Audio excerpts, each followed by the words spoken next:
Muhammad. Only God and one other understand Muhammad, who none knows Ali except his Lord and Muhammad. Muhammad's Ali and Ali is Muhammad, for only Muhammad can succeed Muhammad. It doesn't end there, forever lives Muhammad the greatest, the greatness in each the greatness of Muhammad. Muhammad's Mahdi and Mahdi is Muhammad, for only Muhammad can conclude Muhammad. Muhammad began and ended Muhammad. Muhammad moved on and replaced him Muhammad. And for this I send blessings on Muhammad, blessing him and the family of Muhammad. Sallallahu ala Muhammad wa ali Muhammad.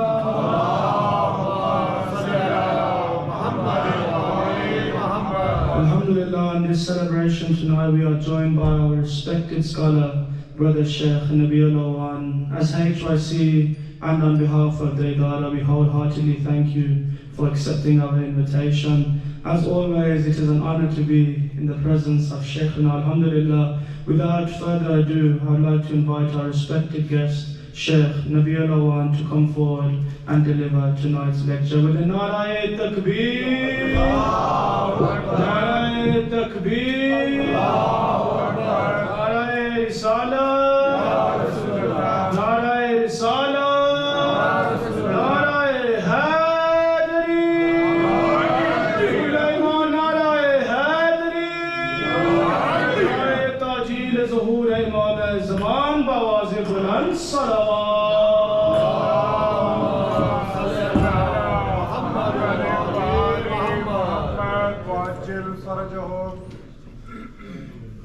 There has been a request for recitation of Surah Fatiha for Marhum Muhammad Hussein Fazl Ibrahim. Please honor his soul, the soul of your own Marhumeen, and those that have no one to recite Fatiha for them, for the recitation of Surah Al-Fatiha.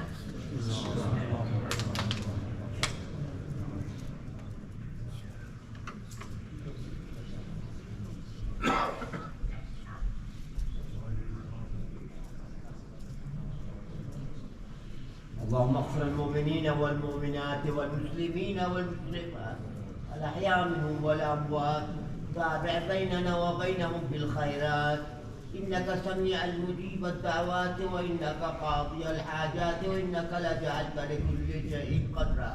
إن الله وملائكته يصلون على النبي يا أيها الذين آمنوا صلوا عليه وسلموا تسليما.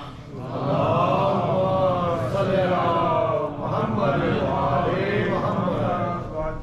ما شاء الله، لا حول ولا قوة إلا بالله العلي العظيم. حسبنا الله ونعم الوكيل، نعم المولى ونعم النصير. ربي اشرح لي صدري ويسر لي أمري واحلل عقدة من لساني يفقهوا قولي. أعوذ بالله من الشيطان اللعين الرجيم. بسم الله الرحمن الرحيم. الحمد لله الذي جعل الحمد مفتاحا لذكره وسببا للمزيد من فضله ودليلا على آلائه وعظمته. ثم الصلاة والسلام والتحية والإكرام على النبي الأمي المكي المدني الهاشمي الذي سمي في السماوات بأحمد وفي الأراضين بأبي القاسم محمد. اللهم صل على محمد وعلى آله الطيبين الطاهرين المعصومين الهداة المهديين، سيما أولهم أمير المؤمنين وآخرهم بقية الله في الأراضين، روحي وأرواح العالمين لتراب مقدمه الفداء. ورحمة الله على محبيهم ومواليهم وشيعتهم أجمعين، ولعنة الله على أعدائهم وقتلتهم وغاصب حقوقهم ومنكري فضائلهم ملعونين. أما بعد, for the happiness of Hazrat al-Zahra Marziyah, for the enlightenment of the graves of the Marhumin, of the graves of the Shuhada, Ulama and Siddiqeen, for the safety of the followers of Ahl al-Bayt around the world, and for the safety and the hastening of the reappearance of Hazrat Baqiyatullah al-A'zam Arwahun al-Fida. Please recite your loudest salawat. Allahumma salli ala Muhammad wa ali Muhammad. All praise due to Allah subhanahu wa ta'ala, on His Rahman and Rahim. The story of the birth of the Holy Prophet begins millennia before his actual birth. Before his wujud came into this physical existence. His nur was there before all of creation. In fact, his nur was the first of creation. In the beginning there was nothing but Allah, and alone was Allah. And then he manifested the name Allah, and from it came a nur that was known as Nur Muhammadiyya, Nur Isfabudiyya.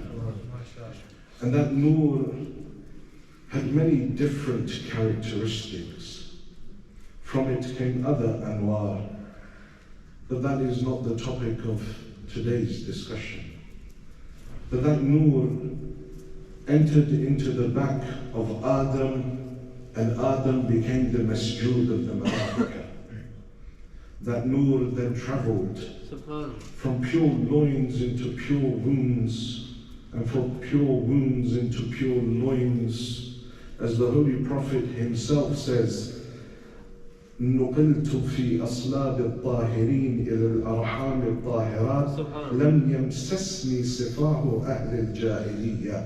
Says, my light travelled from pure loins to pure wombs, never once touching the dirt of Jahiliyyah. Every single one of the ancestors of the Holy Prophet was muwahhid, and this nur travelled until it reached the back of a man by the name of Abdul Muttalib. And we begin our discussion from there.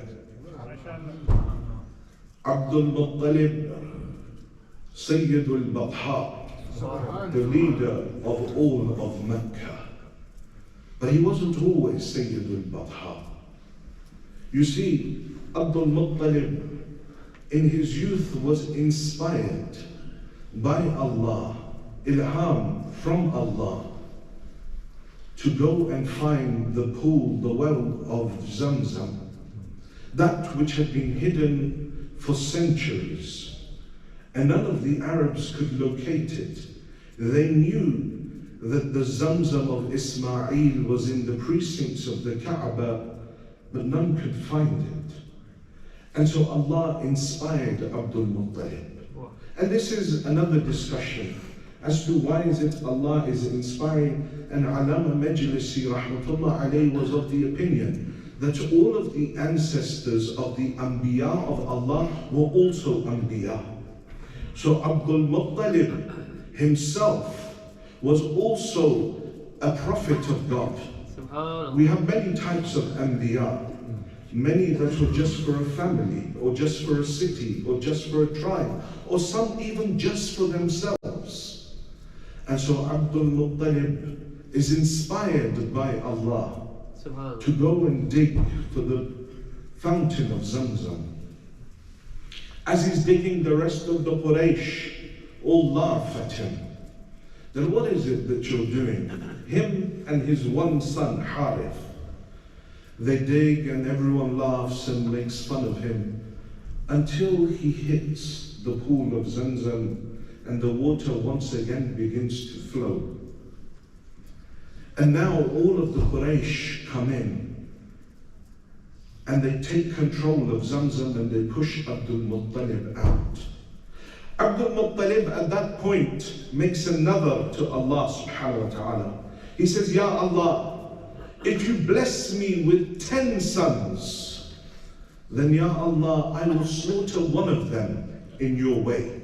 in the way that my grandfather Ibrahim was willing to slaughter his son Ismail.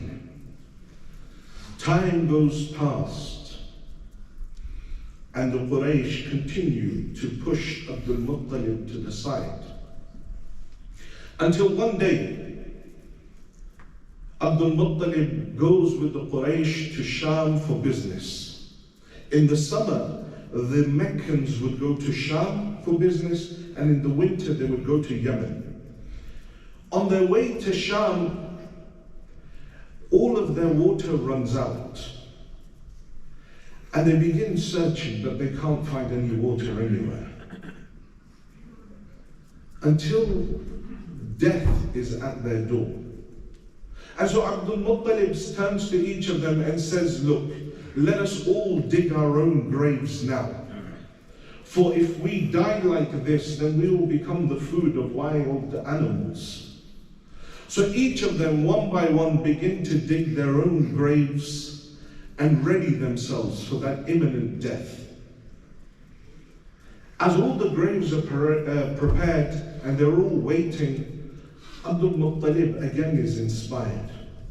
He stands up, he says, let us not sit around these last few moments of our life. At least let's try and look for something. And insha'Allah, Allah will put tawfiq in our pursuit. And so once again he inspires all of this contingent to stand up and start looking for water. Abdul Muttalib himself, he mounts upon his camel and begins to ride forward. As Abdul Muttalib rides his camel forward, wherever his camel places its foot, a spring of water begins to come out of the ground. Ismail is that Nabi who rubbed his feet into the earth and Zamzam came out. Muhammad is that Nabi whose grandfather's camel strikes the ground and water comes out. Abdul Muttalib's camel strikes the earth and water starts to come out. All of the Quraysh are shocked.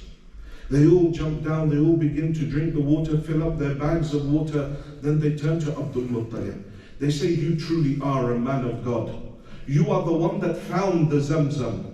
And from this day on, you will be the keeper of the Zamzam and the keeper of the Kaaba and the keeper of the Haram. From this day on, you will be Sayyidul Batha.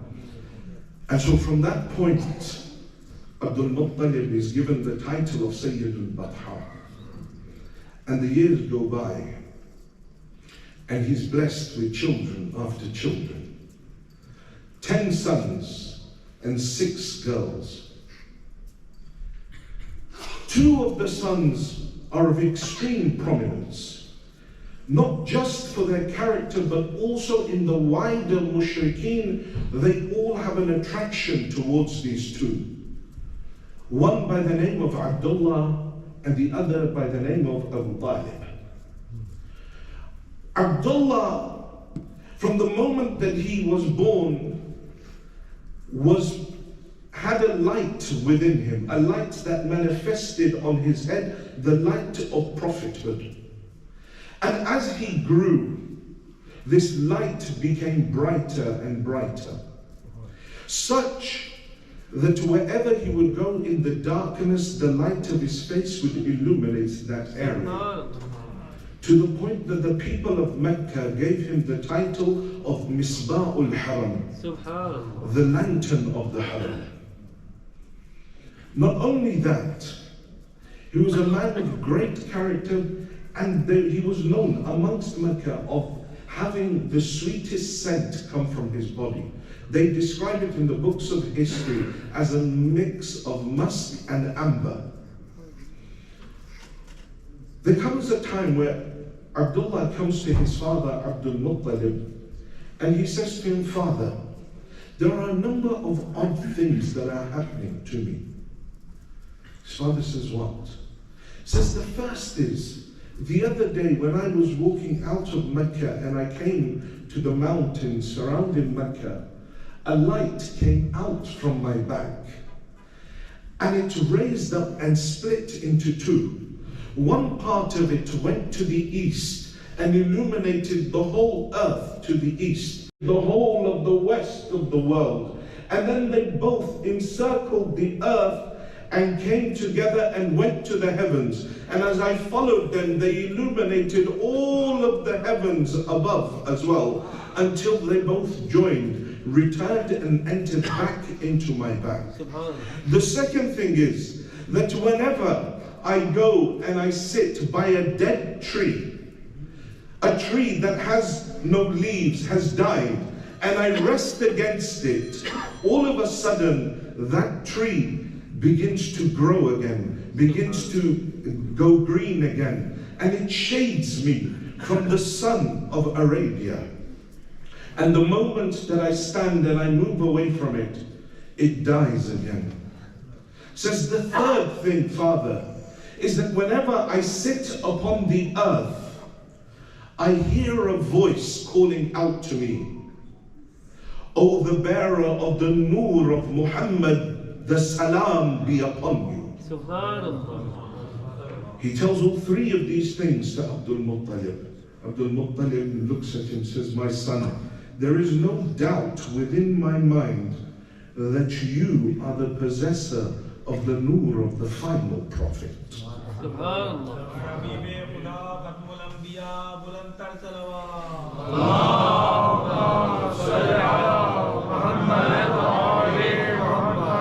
When Abdullah tells Abdul Muttalib this, all of a sudden he remembers the nazar he had made to Allah subhanahu wa ta'ala all those years ago upon digging of the Zamzam.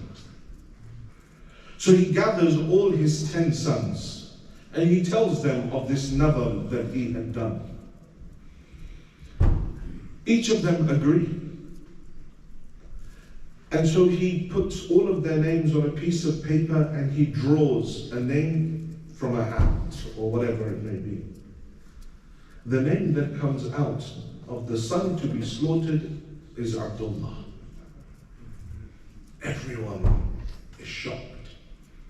Abdullah agrees. Abdul Muttalib takes Abdullah alayhi salam towards the Kaaba.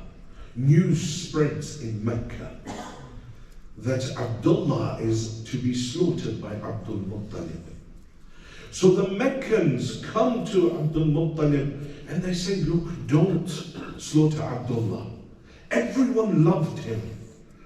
He had this draw within him that no matter who the person was, they were instantly drawn towards him. They had this love for him. So they begin to come to Abdul Muttalib, a group after group, that don't kill Abdullah. His sisters begin to cry, begging their father, "Don't kill Abdullah, don't sacrifice him." Until the pressure gets too much. Then Abdul Muttalib says, "Then what do you want me to do?"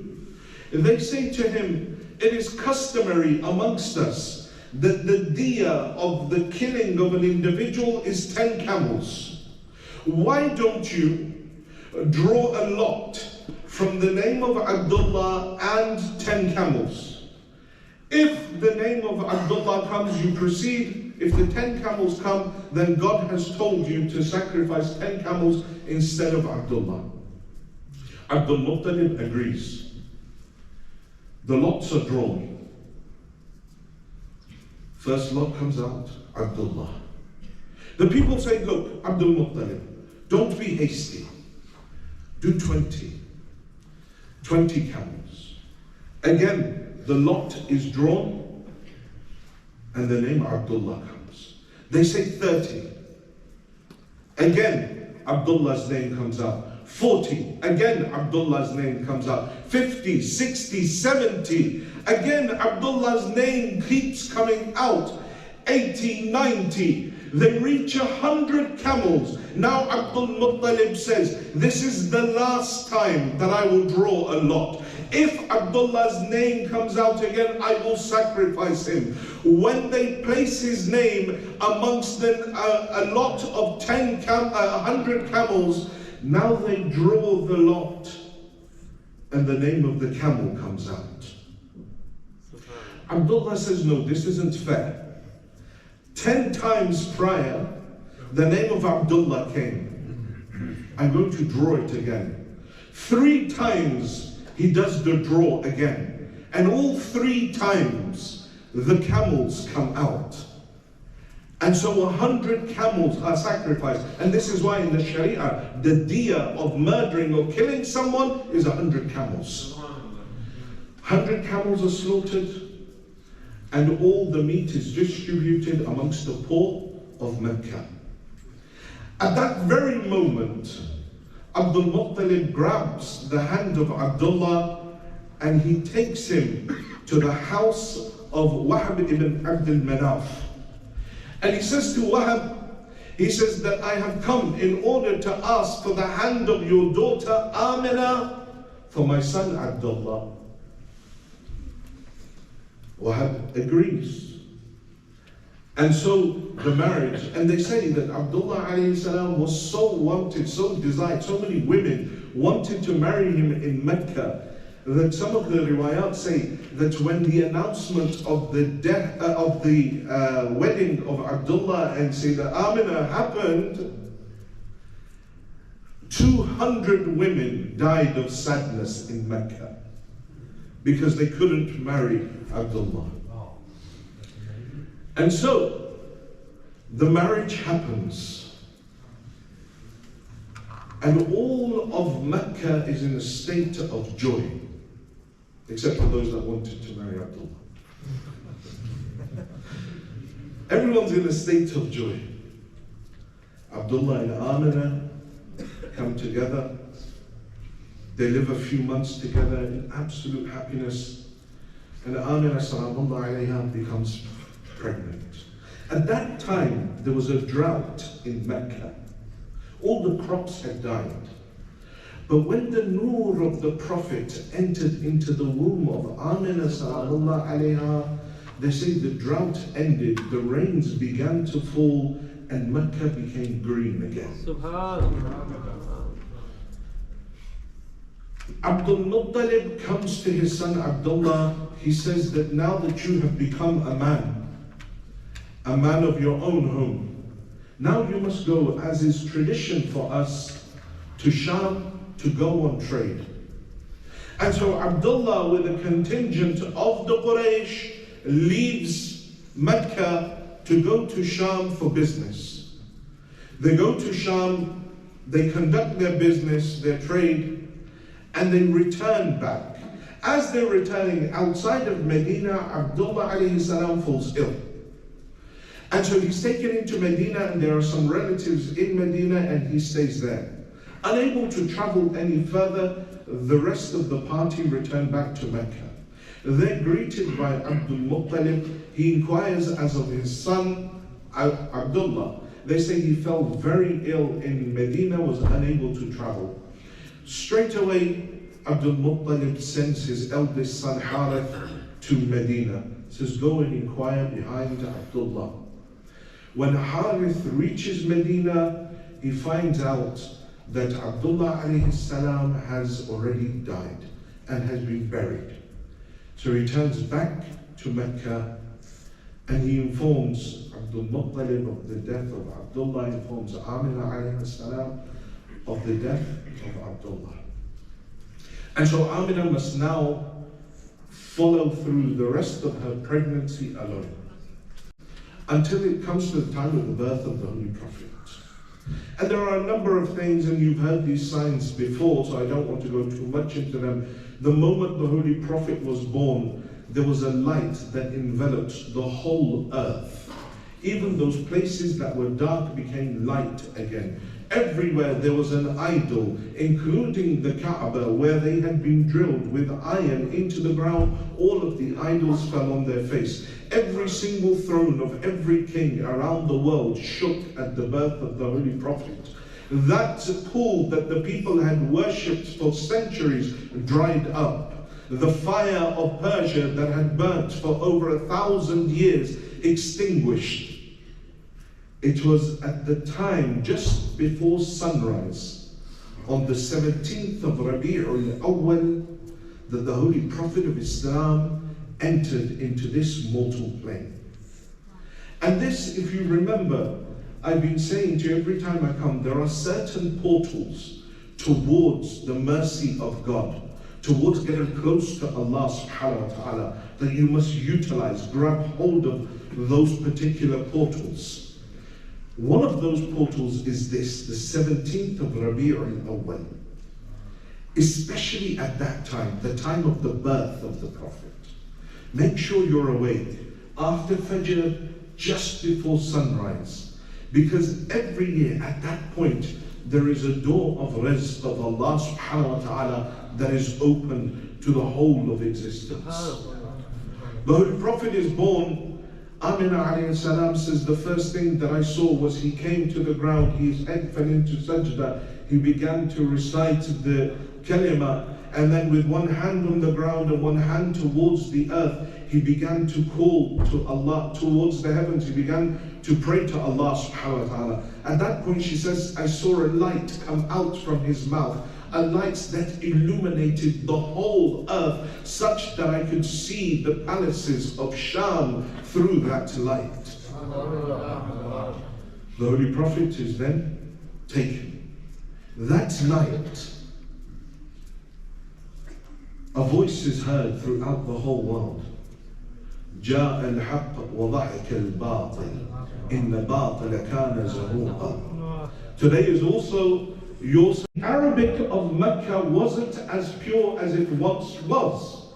And so in order to maintain the purity of the Arabic language, people would give their children to the Bedouins for 2 or 3 years so that they could live outside in order to maintain the purity of the Arabic language. Now when the women of Bani Sa'ad come inside Mecca, they all begin to take children, and they hear of this orphan child as well. But nobody wants to take an orphan. Why? Because they would be given money in return for breastfeeding these children. And now an orphan has no father. What money is he going to give? When all of the women have taken, Halima Sa'adiyah comes forward and she narrates that all of the women had. I was a little worried because I already had my own son, but I was struggling to nurse him as much as he wanted. But nonetheless, I needed the money. My family was struggling. Says that an old man came forward and he called out to the women, said, "O women of Bani Sa'ad, have all of you taken a child? Is there anyone that does not have a child?" Halima put her hand up. She asks someone nearby, says, "Who is this man?" And they tell her, this is Sayyidul Batha, the leader of all of Mecca, Abdul Muttalib. So she goes forward towards Abdul Muttalib. Abdul Muttalib looks at her, says, "Your name?" She says, "Halima." He says, "What a beautiful name, a name of Hilm. You are the one that we have been waiting for." Allah has already inspired Abdul Muttalib to look for a lady by the name of Halima. So he says, "You are the one that you're waiting for. Will you come with us? We have a child. He's an orphan." She reluctantly agrees. She comes to the house of Bibi Amina. She says, "The moment I laid eyes on the child and I saw the nur upon his face, his love entered my heart."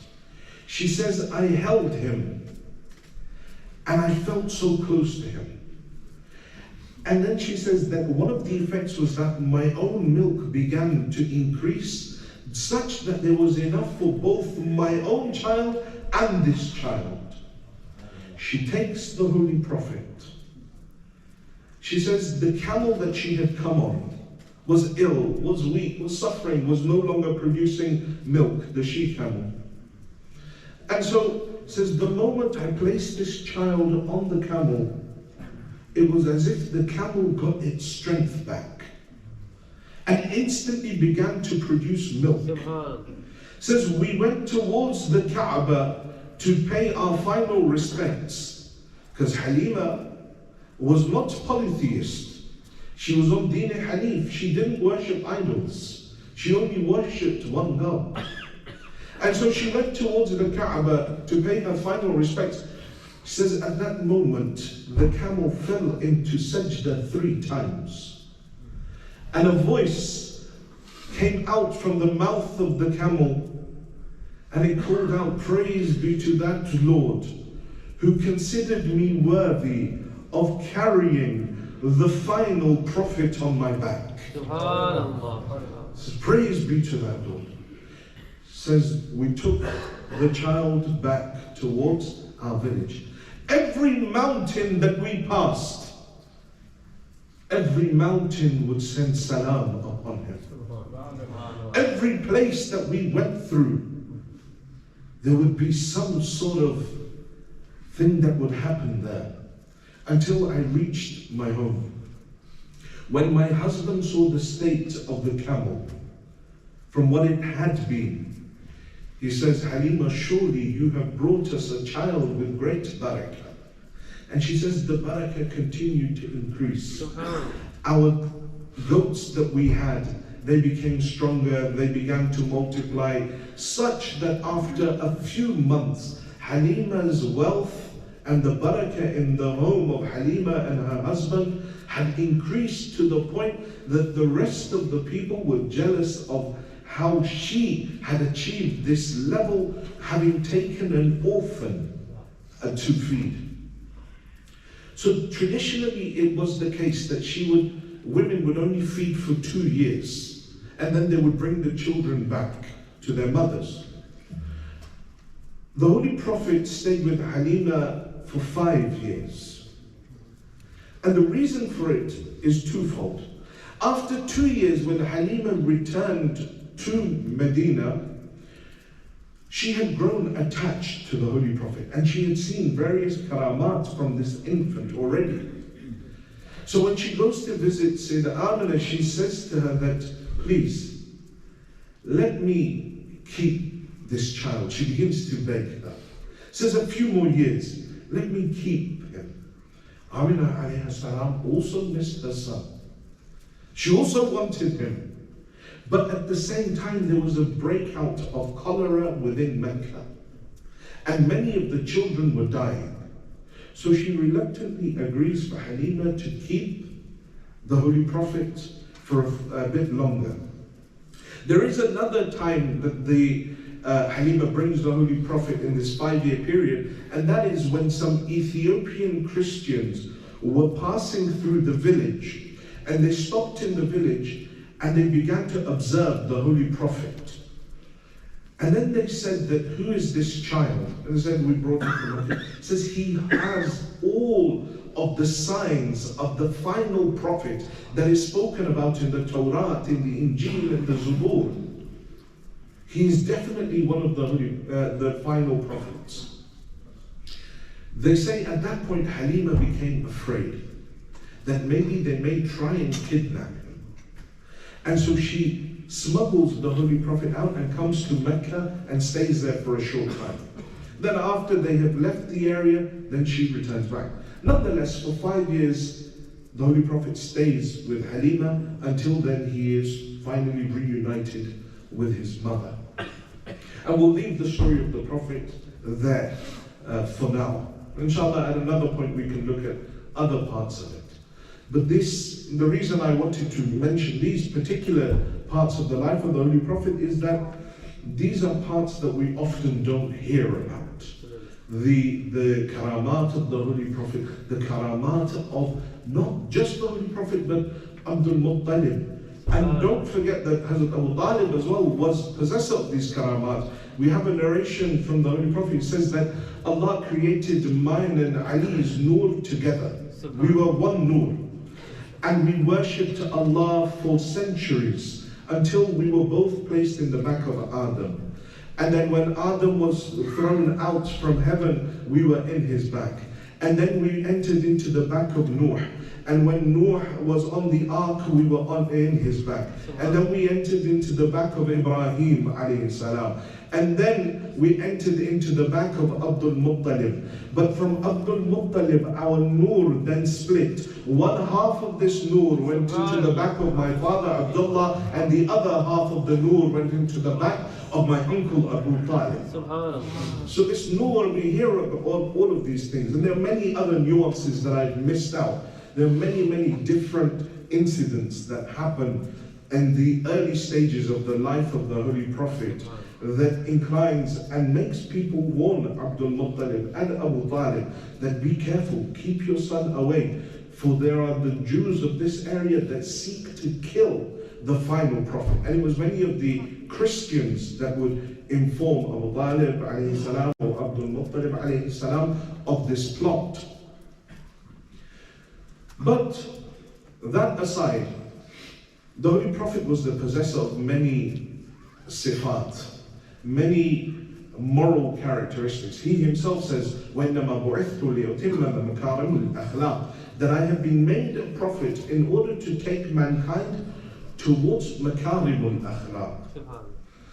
I want to talk about one particular characteristic and then draw a parallel to our own lives. That how much of that prophetic characteristic do we have within ourselves? Because as I've said many a times before, that just hearing the stories is not enough. They came to raise us, to develop us, to take us to the heights of human existence. And so, if I'm unable to follow in their seerah, then these are just stories, and I'm just ticking the box if I don't possess their characteristics. In the Holy Quran, there is a very beautiful ayah that describes the Holy Prophet and this particular characteristic. And that characteristic is the characteristic of love. Of love. In Surah Tawbah, verse number 128, Allah subhanahu wa ta'ala says, لَقَدْ جَاءَكُمْ رَسُولٌ مِّنْ أَنفُسِكُمْ عَزِيزٌ عَلَيْهِ مَا عَنِتُّمْ حَرِيصٌ عَلَيْكُمْ بِالْمُؤْمِنِينَ رَءُوفٌ رَحِيمٌ. Says, and certainly a prophet has come to you from amongst yourselves, and grievous to him is your falling into distress, and he is excessively insistent upon your guidance, and to the believers he is compassionate. This love, this compassion of the Holy Prophet. But let's just look at this ayah for a moment. The first thing that is said here is that he is from you. Now here Mufassirin have given a number of things. The first thing is that he is of the same matter as you, meaning he is a human being like you in terms of the makeup. Or the second is that he is from amongst the people. He, like every other human being, he sleeps, he eats, he lives amongst the people, he becomes happy, he becomes sad. He has all of these human emotions. And the Holy Prophet, on a number of occasions, when a lot of the early Muslims would go towards becoming monks, they would move away from their families, move away from their wives, they would go and live in the masjid, they would leave fancy clothes and foods and everything and become Sufis, early Sufis. The Holy Prophet, those are one of the few occasions where the Holy Prophet showed anger. You know, at times where he would stand up, and the anger of the Holy Prophet would be that he wouldn't even wear his abba. His abba would be trailing along the ground, that with such haste he would go. There's some of the women would come and complain that our husbands, they don't bathe, they don't come near us, they spend all day in fasting and all night in ibadah. And so the Holy Prophet, he goes and he gives this khutbah there, says that I am the Prophet of God and I eat, I sleep, I go to my wives, I do all of this. Others were not even getting married. And this is where the famous line for the nikah comes, that's النكاح من سنتي فرغب عن سنتي فليس مني. That nikah, getting married, is from my sunnah. The one who leaves this sunnah is not from me. So the Holy Prophet was from amongst the people. From the people, he felt those human emotions. When his son Ibrahim died, the Holy Prophet was crying profusely. And the people came to him and said, Ya Rasulullah, do you also cry? The Holy Prophet says, yes, this was my son that died. My heart breaks for him. But the only thing is that I never leave the boundary of haqq. What Allah has ordained is what Allah has ordained, but I still feel that pain of loss of my son. In another ayah, when Allah subhanahu wa ta'ala is referring to this sort of being amongst them, He also says, fee him. He's in and amongst the people, meaning he lives like the people. This is the Prophet of God. This is the reason for existence. This is the al-gha'i, the reason, the first spark of all of existence, the ultimate role model for every single person. And he lives amongst the people, like the people. Meaning he didn't want any special protocol for who he was. We get a little bit of a maqam, and we get a little bit of a bit of knowledge. And now when I walk in, I want everyone to stand for me. I want to be given a special place to sit. I don't want to meet with anyone after I've given a lecture. I want a separate entrance and a separate exit. And I want a whole entourage of people to welcome me and collect me. I begin to think that I'm more than what I actually am. Whereas this Prophet of God is the one that is the reason for everything. And he still is amongst the people, with the people, sitting amongst them. He doesn't discriminate between them. I get a little bit of clout. I become a role model. There's so many different examples you can see. Amongst those that sit upon the minbar, amongst those that recite qasidas and nawhas, all of these sangat wars that we have going on. I won't do matam if they're reciting, they won't do matam. I'll pick it up when they're reciting, I won't pick it up when they're reciting. All of these things. The Holy Prophet is this individual that is the reason for all of existence. And still he sits amongst the people. He mixes with the people. He is of the people. He does not consider himself to be better than anyone. When Salman first comes to see him and he falls at the feet of the Prophet, as he did so for centuries at the feet of the kings and queens of Persia, the Holy Prophet says to him, Salman, what are you doing? He says, I'm not some king that you fall down at my feet. Stand up, my brother. He embraces him. Ibn Mas'ud says a Bedouin from outside of Medina comes in. The moment he comes to speak to the Prophet, seeing the hayba, the adama of the Holy Prophet, he begins to stutter in what he's saying. The Holy Prophet holds him, says, my brother, speak freely. Lestu bi malik, I'm not some king that you are speaking to. Speak openly, speak freely. What is it that you want to say? When he would sit in a gathering, he would make sure the gathering was fully round, so nobody would know who the Prophet is. Many times people would enter into the masjid of the Prophet and say, which of you is Muhammad? Which of you is the Prophet of God? Because they couldn't tell. There was no special clothing. There was no special place for him to sit. He sat on the floor. He ate on the floor. He had all of this.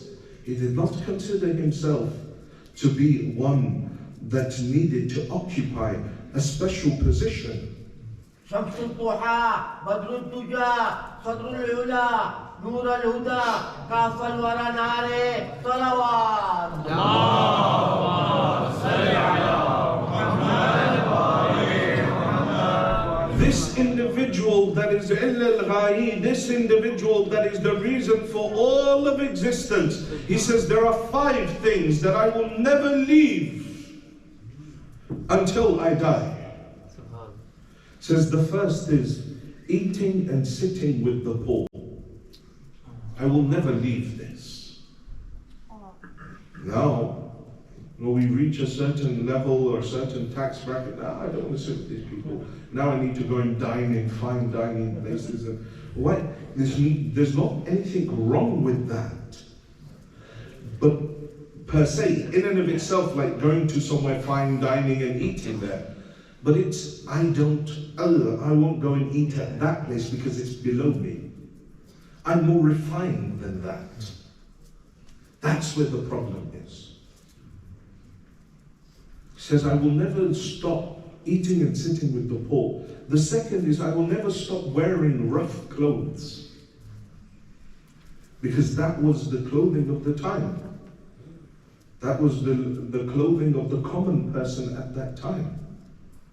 Later on, the Aimma alayhimu salam, a question may arise in the minds of the people, then why is it that we have about Imam al-Hasan or Imam al-Jawad or indeed Imam al-Baba, that they would wear very nice, fancy, expensive clothes, they would wear expensive perfumes and things, because now the times of the Muslims have changed. The level of the Muslims have changed. The class of the Muslims had also changed. And so the Imams ﷺ also were matching with that. And it's not like the Holy Prophet dressed in a bad way. I've said this here before. His clothing was simple, but it was clean. It was always looking pristine. It wasn't messy. It wasn't, blotched with food or whatever. He would have new clothing. It wasn't that the same clothing was worn for 20 years on the trot. No, he would wear simple clothing. He would buy new clothing. But be simple, as per the level of the people of his time. The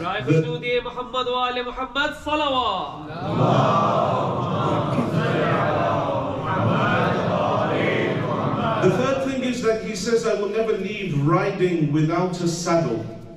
For not everyone could afford a saddle. So I would ride, whatever ride he would have, he would ride it saddleless. The fourth thing is, I will never leave milking my own goats with my own hands. I will not leave that job to someone else. I will do it myself. The idea being that you do things yourself, you get your own hands dirty, you beef from amongst the people. I achieve some level of maqam, some level of position or whatever it is, and then I'm like, okay, this is not for me, I'll delegate to someone else to do it. We see it in various masajid around the world, but then you see different things in different places. I get a Zahiri maqam, I reach some senior committee role or something like this, and then I'm like, yeah, I'm not going to go clean the toilet, so I have to find someone else. Even though I can, but no, I can't, because I am Ali. The Holy Prophet says, I will never leave. By the way, this is Awan, I'm not saying you need to go clean the toilets. It's just a general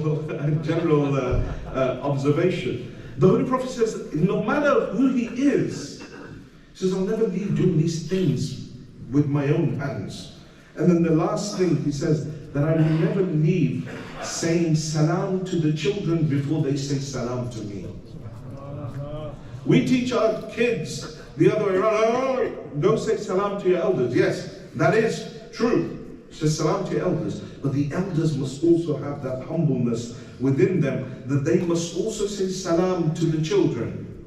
This is the elders' form. When you look at the dua of Imam Molana, the famous one, Allahumma rzuqna tawfiqa ta'a wa ba'd al-ma'siyah wa sidq al-niyya wa rifan al-harma. All of that, the Imam breaks down every role within society. That society that we're always asking for in dua iftitah every Shahr Ramadan. We're raising our hands. Oh, the 10-15 people that stay after iftar are at least, inshallah everyone else does it at home. I've been here Shahr Ramadan, okay? So raise your hand, and that part is Allahumma inna narghabu ilayka fi dawlatin karima. What does that dawlatin karima look like? What does that government of the Imam look like?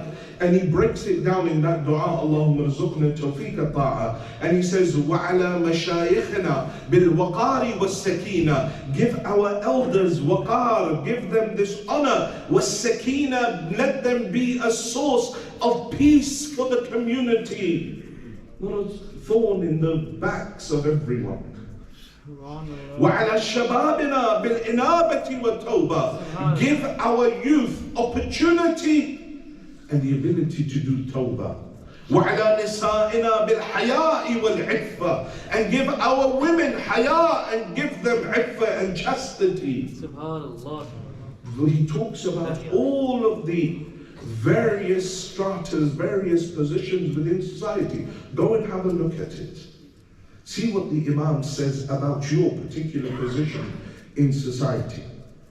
So not only was this Prophet from amongst them, from within them, living amongst them, Azizun alayhi ma anittum, your distress, your pain, he feels your pain as well. He feels your pain as well.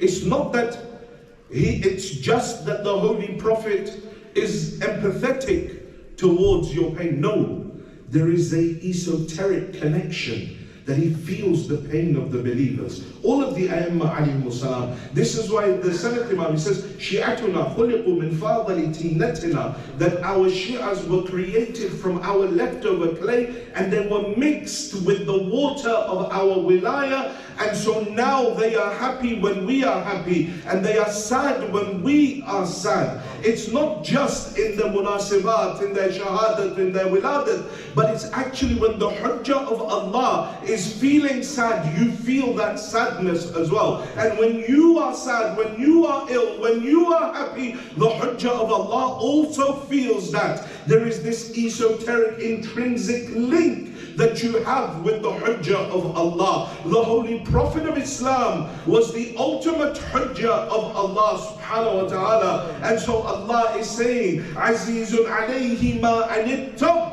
that he also feels your grief, he feels your pain as well. Not just that of the Muslims, but of all of creation, for he was rahmatan lil alameen. Subhanallah. He feels their pain, and not just aggrieved by their distress. Harisun alaykum. He's insistent about your guidance. He doesn't want anyone to go to hell. This compassionate Prophet, not only does he feel your pain, but he doesn't want you to slip up. He doesn't want you to go to hell. He wants to guide. And so many a times when the mushrikeen would not listen, the Holy Prophet would intensify his ibadat, al-ayadu billah, thinking that there was something wrong with him. And so Allah subhanahu wa ta'ala addresses him and says, Taha, ma anzalna hadha al-Qur'an litashqa. Says, Taha, we did not reveal this Qur'an for you to cause yourself issues. This isn't about you. Don't take it on yourself. This is how much empathy, how much pain he felt for his nation. How much he wanted to guide all of mankind. وَبِالْمُؤْمِنِينَ رَؤُوفٌ رَحِيمٌ. For all of mankind he felt it. But for the mu'mineen, he was compassionate and merciful. That rahmah is rahmatan lil alameen, but there is a khas rahmah and an am rahmah. The am rahmah is for all of existence. The khas is for the mu'mineen. For them he is also ra'uf and rahim. He feels your pain even more. He wants to guide you even more. And so the milad of the Prophet, let us analyze our lives through this aspect. That how much compassion do we have in our hearts for our communities? Because it is always about the collective. It's never about the individual. Islam is about the collective. That's why it says eat together, travel together, don't travel alone, don't eat alone. Like it's makruh to do it, not haram, but makruh. Be amongst people gathered. Why? Because shaitan looks for the person that is alone. The lonely person is the easy prey for shaitan. But when you surround yourself with mu'mineen, it becomes a greater defense against shaitan. This compassion, do we have it for our collective? Do we have it for our communities, for our families? Do we have the compassion of guidance? Do we wish to guide everyone? Or is it that we are hell-bent on sending each other to hell? Because at times it seems like that. That this person is going to hell, that person is going to hell, he's a muqassir, he's a ghali, he's that, he's that. The Holy Prophet was full of compassion. To gather, to take together the community. Success is in the collective. The zuhur of the Imam is in the collective. That's why every dua in the Quran you see, Rabbana, Rabbana, our Lord, our Lord, our Lord. A'tina fi dunya hasana wa fil akhirati hasana. Give us, give us. Look at the du'as of Shahr Ramadan. We, everything. Allahumma adkhil ala ahli al-qubur surur. Allahumma agni kulla faqir. Allahumma ashbi' kulla ja'ir. We're praying for everyone and anyone. It's about the collective. If there is one lesson that you take from this lecture today, it is that the characteristic of compassion of the Holy Prophet was compassion for the collective and the whole community. We pray to Allah subhanahu wa ta'ala to forgive our sins.